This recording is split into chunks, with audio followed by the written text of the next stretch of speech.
Hello दोस्तों, कैसे हो आप सब। आशा करती हूँ आप सभी ठीक होंगे। दोस्तों आज की कहानी है रिश्ते। एक गांव में एक राजा रहता था। राजा का एक पुत्र था जिसका नाम नरेश था। राजा ने अपने पुत्र की परवरिश में कोई कमी नहीं छोड़ी थी। जैसे जैसे पुत्र बड़ा होता गया वैसे वैसे उसकी ख्वाहिश राजा पूरी करता गया। फिर राजा का पुत्र नरेश शादी के लायक हो गया तो राजा ने उसके लिए एक अच्छी संस्कारी सुंदर लड़की ढूंढने के लिए अपने राज्य के लोगों को कहा। सब कोई न कोई रिश्ता लेकर आता, लेकिन कोई भी लड़की नरेश को पसंद नहीं आती। फिर रोज यही चलता रहा। हर रोज रिश्ते आते, लेकिन नरेश को कोई भी लड़की पसंद नहीं आई। फिर राजा ने नरेश से पूछा, बेटा तुम्हें इन सब लड़कियों में से कोई भी लड़की पसंद नहीं आई। तब नरेश बोलता है, पिताश्री मुझे इन लड़कियों में से कोई भी लड़की पसंद नहीं आई, क्योंकि मैं उस लड़की को पसंद करूँगा जो अप्सरा जैसी सुंदर होगी, मन मोहने वाली होगी। वह लड़की मेरी पत्नी बनेगी। तब राजा बोलता है, पुत्र नरेश ऐसी लड़की तुम्हें कहाँ मिलेगी। तब नरेश बोलता है, पिताश्री वह लड़की मुझे जल्द ही मिलेगी। आप बस उस दिन का इंतजार कीजिए जब वह आपकी पुत्र वधू बनेगी। तब राजा बोलता है, ठीक है पुत्र, मैं उस दिन का इंतजार करूँगा। जैसे जैसे दिन बीतता गया वह एक दिन आ गया। नरेश को जैसी लड़की चाहिए थी वह लड़की मिल गई। अप्सरा से सुंदर, मन मोहने वाली, दिल को सुकून देने वाली। फिर वह नरेश बहुत खुश हुआ। फिर राजा ने अपने पुत्र नरेश की शादी बड़ी धूमधाम से की। शादी के कुछ सालों बाद नरेश की पत्नी ने एक पुत्र को जन्म दिया।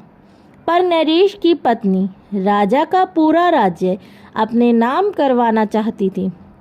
इसलिए वह नरेश को कहती, तुम चाहते हो कि तुम्हारा पुत्र और मैं यहाँ रहें, तो तुम्हें अपने पिता को इस राज्य से निकालना होगा और सारा राज्य मेरे नाम करना होगा।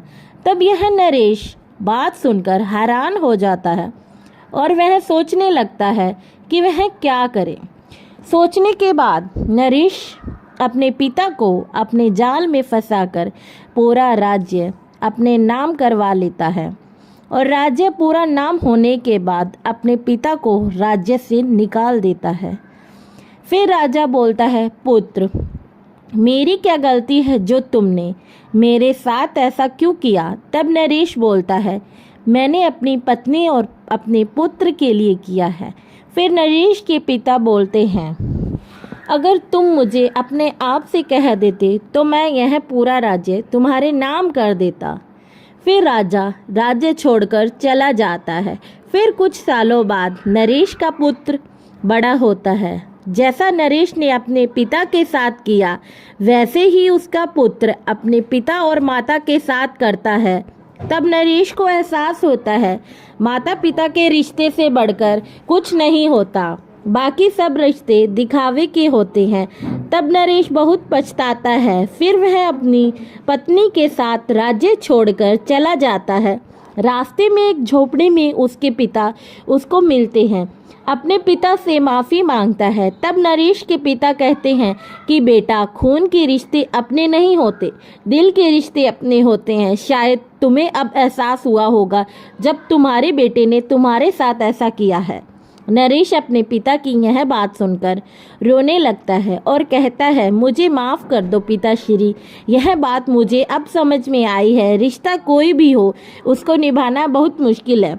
रिश्ते आज की शिक्षा यह है कि रिश्ता कोई भी हो उसको निभाना बहुत मुश्किल है। रिश्ता कच्चे धागे की तरह होता है जो एक बार टूट जाए फिर वह जुड़ता नहीं। धन्यवाद।